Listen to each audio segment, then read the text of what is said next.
Halo YouTube, thank you udah klik video ini. Dan kali ini kita akan mengajak kalian untuk melihat game-game menarik yang bisa kita pelajari, baik dari segi pembukaan maupun babak tengah ataupun ending, yaitu dari permainan Maxim Fajar Lagrab melawan Ari Reza. Dan di sini nanti kita akan belajar melalui permainan ini yang dilaksanakan oleh Champion Chess Tour Grand Slam Master divisi 1. Dan di sini kita lihat Maxim melawan Ari Reza dan dimenangkan oleh Maxim, yaitu dengan pembukaan Sicilian Nastop. Sicilian Defense variasi Nastop maksud kami, kawan. Nah, di sini kita akan melihat dulu dari sisi hitam, karena di sini dimenangkan oleh hitam ya. Dari pembukaan Sicilian Nastop ini nanti kita akan belajar bagaimana cara menggunakan atau menggunakan Sicilian Nastop dan melawan berbagai variasi langkah jawaban dari putih. Nah, di sini kawan kita lihat. Di papan analisa, Sicilian Nastop itu selalu diawali dengan E4 dan dibalas dengan C5. Nah, inilah Sicilian Defense ya. Jadi kalau kalian yang ingin bermain semi terbuka, ini bisa berubah menjadi terbuka, bisa berubah menjadi tertutup. Jadi sangat luas sekali pembukaan ini. Kalian bisa gunakan yaitu C5 sebagai jawaban dari E4 apabila kalian menghadapi putih dengan menggunakan E4. Nah, di sini Sicilian dengan dorongan ke D6. Ini untuk memperkuat pion yang ada di C5 ini, kawan. Terus kita majukan pionnya ke D4. Ini untuk mengajak pertukaran putih.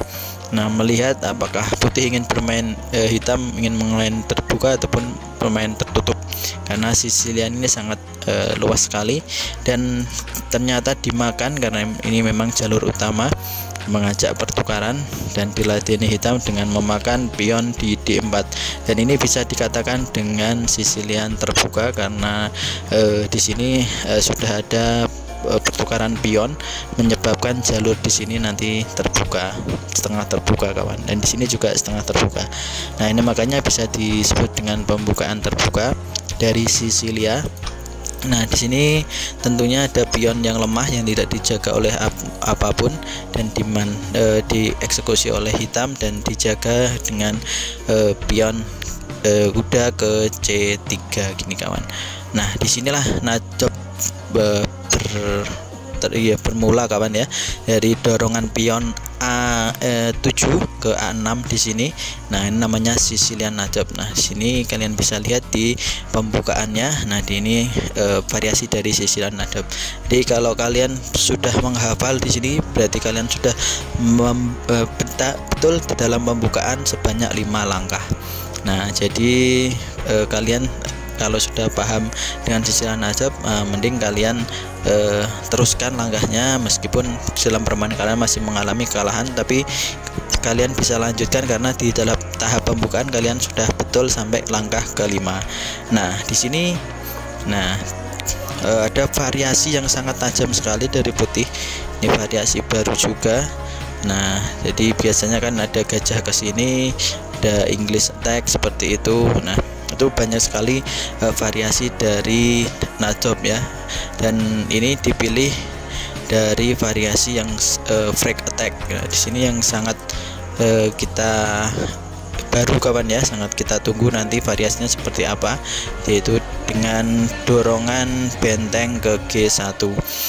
Di sini tentunya untuk menghadapi dorongan pion, dia juga mendorong pion di G6. Di sini tentunya dorongan pion ini akan didukung juga dengan gajah fianchetto. Biasanya memang untuk menciptakan fianchetto, tapi di sini bisa dilihat, kawan, pion ini sangat kuat dilindungi benteng dan ratu menteri kita, kawan, putih. Dan ditambah dukungan lagi dengan gajah, meskipun di sini menurut chess.com ini kurang akurat, kawan, karena belum berkembang secara penuh, raja belum aman. dan di sini mementingkan untuk penyerangan. Nah, di sini langsung ditantang pertukaran kawan. Nah, untuk menambah serangan di pion di sini, dan ini bisa dikatakan juga kurang baik untuk hitam karena untuk evaluasi barnya ini semakin turun. Nah, di sini ini memakan di sini. Nah, ini merupakan langkah yang terbaik kawan. Nah, karena untuk membuka jalur A di sini kawan. Nah, dan benar juga ini A, jalur A di sini sudah terbuka. Jalur H maksud saya ini sudah terbuka, dan hitam harus hati-hati apabila rokade ke sini, dan ini ya karena ini terbuka bisa dimanfaatkan. Jadi nanti bisa untuk penyerangan lewat sayap raja. Nah, di sini masih standar. Nah, ini merupakan langkah yang sangat brilian sekali. Nah, kenapa brilian? Nah, karena di sini dia meninggalkan jalur satu ya, lajur satu di sini. Apabila ini diambil dengan benteng ataupun dengan menteri, nanti dipukul dengan kuda dan jalur A ini terbuka.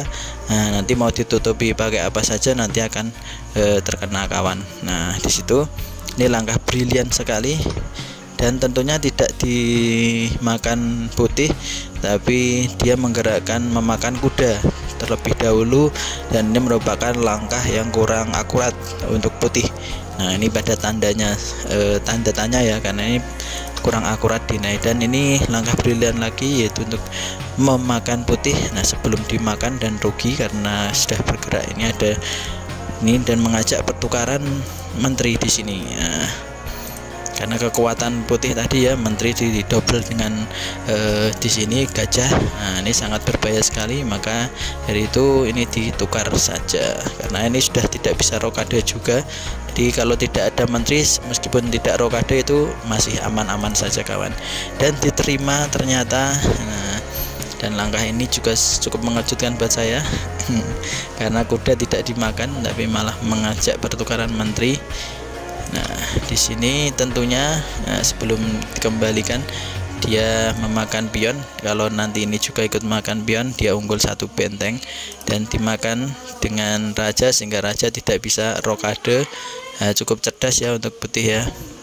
Dan putih segera memakan gajahnya. Jadi ini juga tidak bisa rokade kawan karena dimakan dengan benteng. Tapi ini nanti jatuhnya ke serangan di petak pusat karena bagian sisi raja atau sisi ratu ini sudah tidak bisa untuk pengamanan kawan ya, karena ini sudah terbuka semua seperti ini. Jadi maka dari itu ini Sicilian defense variasi open nutjob. Nah, dengan serangan frag attack.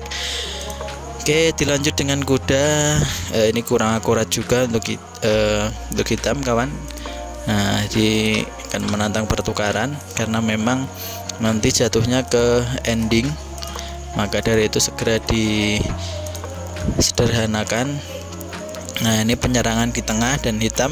Nah, seperti yang tadi saya bilang, yaitu nanti penyerangan berada di pusat karena memang raja juga sudah tidak bisa rokade, dan ini salah satu langkah kesalahan dari hitam. Nah, kenapa ini salah? Karena di sini nanti akan bisa dihadang juga ya, memperkuat nih pion kalau apabila didorong. Dan hitam juga melakukan kesalahan dengan mendorong pion karena nanti ini menjadi dimakan, terus ini nanti jadi lemah kan. Nah, contohnya akan dan tidak dimakan. Nah, ini akan mengambil pion di sini. Nah, dilindungi dengan benteng. Nah, di sini juga langkah kurang akurat juga. Nah, jadi ada langkah yang terbaiknya, yaitu sebelum ke ini ada C4 seperti kita mendorong untuk putih ya kawan. Nah, ini ada banyak sekali di sini, ada raja ke F6. Jadi membantu penyerangan di petak pusat. Ada benteng ke F4. Nah, ini F4 sini benteng. Nah, di sini ya sama ya tadi ya, yang paling bagus yaitu tadi raja ke F6 mendorong masuk. Maka dari itu ini kurang bagus, dan ini membantu nanti penyerangan yang ada di tengah. Nah, dan benar juga harusnya nanti ke sini ya, membantu penyerangan yang ada di sini. Nah, tapi nanti ada serangan ini kuda ke petak C sini, petak D bisa. Nah, ini juga sangat berbahaya. Dan di sini F1. Nah, tentunya dia tahu kalau ini akan ditumpuk melalui jalur lajur ketiga sini kawan.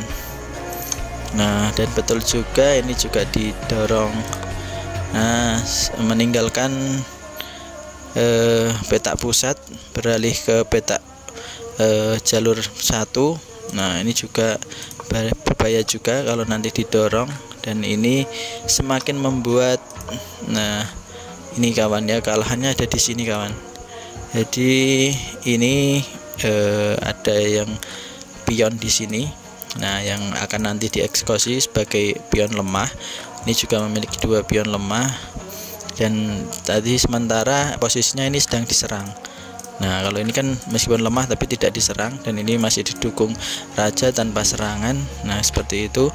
Dan di sini pion lemah ini akan dieksekusi dengan dorongan pion ke G4. Nah, di sini kalahnya mungkin karena waktu, tapi kalau misal dilanjutkan, kita lihat evaluasi barnya. Nah, ini sudah kalah jauh kawan ya, sudah sejauh ini, dan bisa kita lihat ini bisa dikatakan unggul untuk hitam. Nah, karena hitam sudah jauh memimpin. Nah, itu kawan yang bisa kita pelajari dari game ini. Dan apabila ini diteruskan juga ini akan makan, meskipun dimakan nanti dia akan kehilangan 1 pion, dan masih ada 4 pion yang di sini nanti akan tereksekusi juga di sini, dorongan pion di sini. Nah, itu kawan, ini 2 pion di sini sangat aktif sekali dan bisa lajur untuk promosi. 2 pion sama dengan 1 perwira untuk babak akhir. Nah, itu kawan yang bisa kita simak di game ini, dan pelajarannya yaitu bagaimana ketika kita menguasai pembukaan. Nah, ketika kita pembukaan harus paham dulu ya, pembukaan kita itu pakai pembukaan apa, dan nanti jalurnya pembukaan itu menyerangnya kemana. Nah, jadi apabila kalian sudah paham hal tersebut, nah segeralah kalian eksekusi ya. Bisa kalian melihat dengan game-game para master ya. Nah, jadi master seperti Grandmaster saat ini, nah bisa kalian lihat game-gamenya ya, ikuti langkah-langkahnya saja ya, cukup diikuti untuk 10 langkah awal di tahap pembukaan itu kawan. Jadi diikuti, nanti kalian akan bisa menirukan langkah-langkah akuratnya seperti itu. Oke kawan, terus semangat belajar catur, salam catur, Gen Unasumus, kita satu keluarga. Terima kasih.